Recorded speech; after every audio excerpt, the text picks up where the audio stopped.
Hello and welcome to the PhD Life Coach podcast. I am here today to tell you one thing, just one thing, and that is that what you do matters.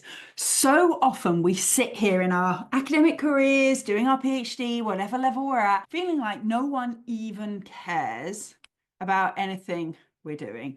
Hardly anybody's going to read it anyway. What impact will this ever actually have in the world? And why did I sign up in the first place? If you're feeling like that, it's totally normal. We all go through those stages. And that's why I want to remind you that those things are not objective truths. Those things are stories we tell ourselves when things are feeling difficult and when we've forgotten why we're doing what we're doing. The work you do is important, regardless of what you're researching. Sometimes I have clients who say, oh, but if I was researching for a cure for cancer, or I was researching about establishing peace in the Middle East or whatever, if I was researching those things, it would matter. But who cares about my little bit of literature? Who cares about my little bit of history? But I want you to know that these doubts happen no matter what you're researching. I have clients who are researching those exact things, those things that seem so obviously valuable, and they still feel often like a tiny piece in a huge jigsaw that they have no idea whether it will work anyway. The discipline that you are studying within and the topic you are studying does not inherently make you sure that your research is valuable. We have those doubts across all disciplines, all research areas. But what you do is valuable because you're a small piece in a massive jigsaw, because you are creating and producing one small piece of a jigsaw that nobody else would have produced in the way that you're producing them, that we don't know how it's going to fit together in the future. It's not like there's this actual jigsaw where all the pieces are kind of preconceived. You're creating a U-shaped jigsaw piece, a piece of this giant puzzle that we don't know where it's going to go. And that means we can't be sure how much impact it will have in the future, but equally, we can't be sure that it won't. And sometimes it's the most unusual, obscure bits that capture people's imagination the most. Certainly, when I ask clients in my workshops to share what they're researching on, sometimes it's the stuff that I would never have thought about. I still remember a student from, it's gotta be 15, 20 years ago, who was researching the history of pantomime. And I just thought that was the most fascinating thing. Those of you who aren't in the UK, that may not be so relevant for you, but for me, pantomime is such a huge part of being a child in the UK. And the fact that most of us don't know anything about where it came from and how it developed, I just think it's fascinating. These are the things that will be in museums in the future. These are the things that will be in a book on somebody's bookshelf that they picked up just because it looked cool when they were wandering around a bookshop and not meant to be spending any money.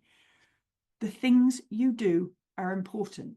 The approach that you take is important. The fact that we have hundreds of thousands of people out there doing PhDs who are learning how to take huge amounts of disparate information, often contradictory information that's arguing with each other, and to turn it into a meaningful argument, the world needs that. The world needs to be able to understand the nuances between different arguments, to understand that there isn't right and wrong, that there's a whole load of grey in between, and we can make evidence-based arguments for where we sit on that nuanced continuum.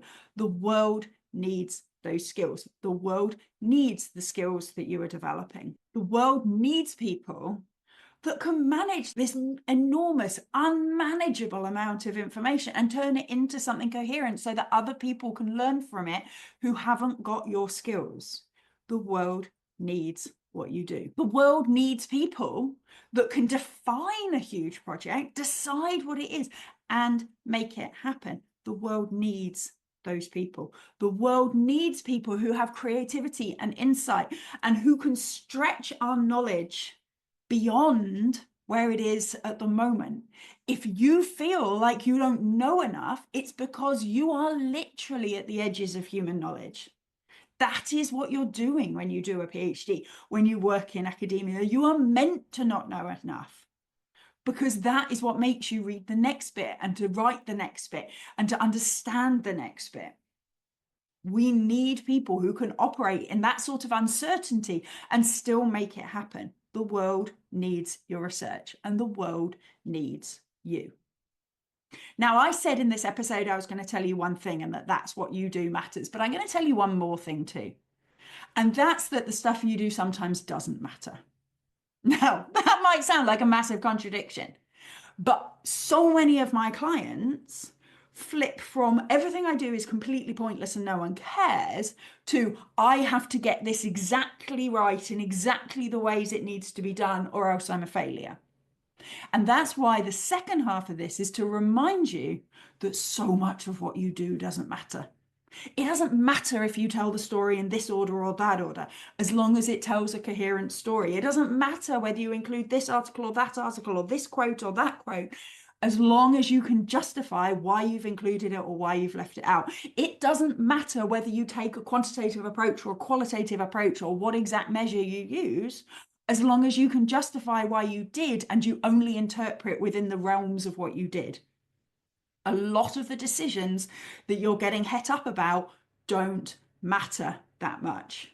You have to have a good reason to choose it. You have to be able to defend it. You have to understand the weaknesses of the choice that you made. And other than that, it doesn't matter. What is important is that you move this research forward, that you develop the skills that you need to push this piece of research forward. That's all that matters. And that means learning to sit in that uncertainty and move forwards anyway. Learning either to be comfortable with the fact that you're not quite sure where you're going next, or to be okay with being uncomfortable. The tiny things that you are stressing about probably don't matter. But the research that you do, the fact that you're doing a PhD, the fact that you're having an academic career, those things matter. Go do them.